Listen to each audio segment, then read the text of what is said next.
Resumen capítulo 29 del libro Los Embajadores, Desafío a las demandas y a la inmoralidad sexual.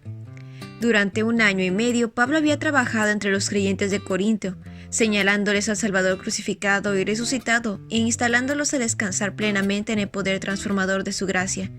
Antes de aceptarlos en la comunidad de la iglesia, habían sido cuidadosos en instruirlos acerca de los deberes de los creyentes cristianos y se habían esforzado por ayudarlos a ser fieles a sus votos bautismales. Pablo tenía una percepción aguda del conflicto que cada persona debía atravesar con los agentes del mal, y había trabajado incansablemente para fortalecer a estas personas jóvenes en la fe. Les había suplicado que se entregaran por completo a Dios.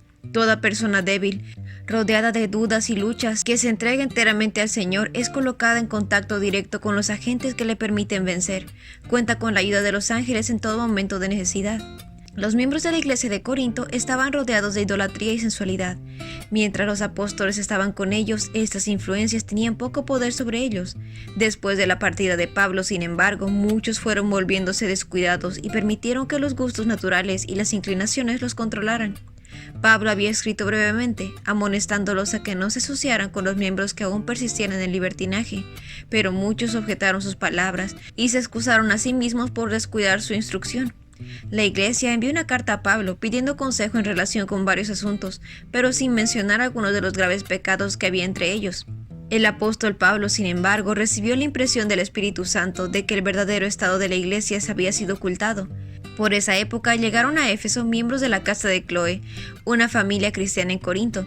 Les dijeron a Pablo que la iglesia estaba dividida y que las peleas habían prevalecido durante la visita de Apolos y habían aumentado grandemente. Los falsos maestros estaban levantando a los miembros a despreciar las instrucciones de Pablo.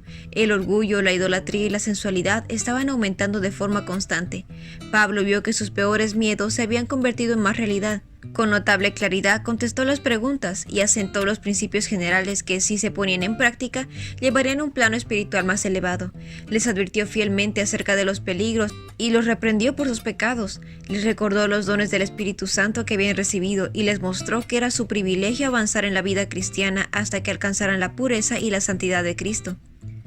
Pablo habló sin rodeos acerca de las peleas de la iglesia de Corinto.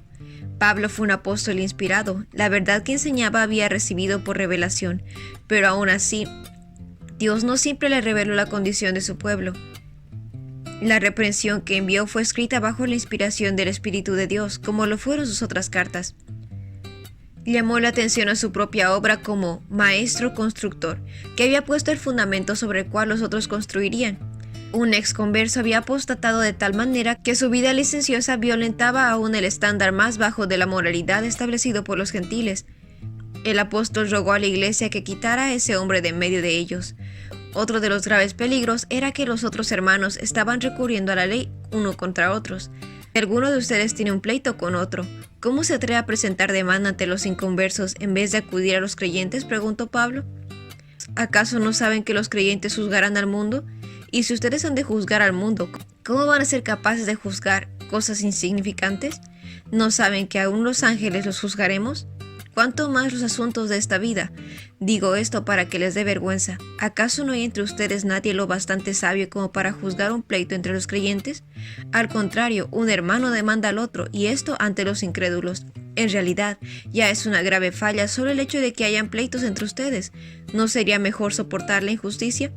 Satanás estaba buscando constantemente introducir desconfianza y separación y malicia dentro del pueblo de Dios. Muchos, a causa del orgullo y la estima propia, son impedidos de ir en privado a quienes creen que están en error, para hablar con ellos en el Espíritu de Cristo y orar juntos. Cuando se sientan heridos por sus hermanos, algunos incluso recurrirán a la ley en vez de seguir el mandato del Salvador. Los cristianos que recurren a la ley unos contra otros exponen a la iglesia al ridículo de sus enemigos. Están hiriendo a Cristo nuevamente y avergonzándolo. Al ignorar la autoridad de la iglesia, muestran desprecio hacia Dios, quien confirió a la iglesia su autoridad. En su carta, Pablo se esforzó por mostrar a los corintios el poder de Cristo para alejarlos del mal.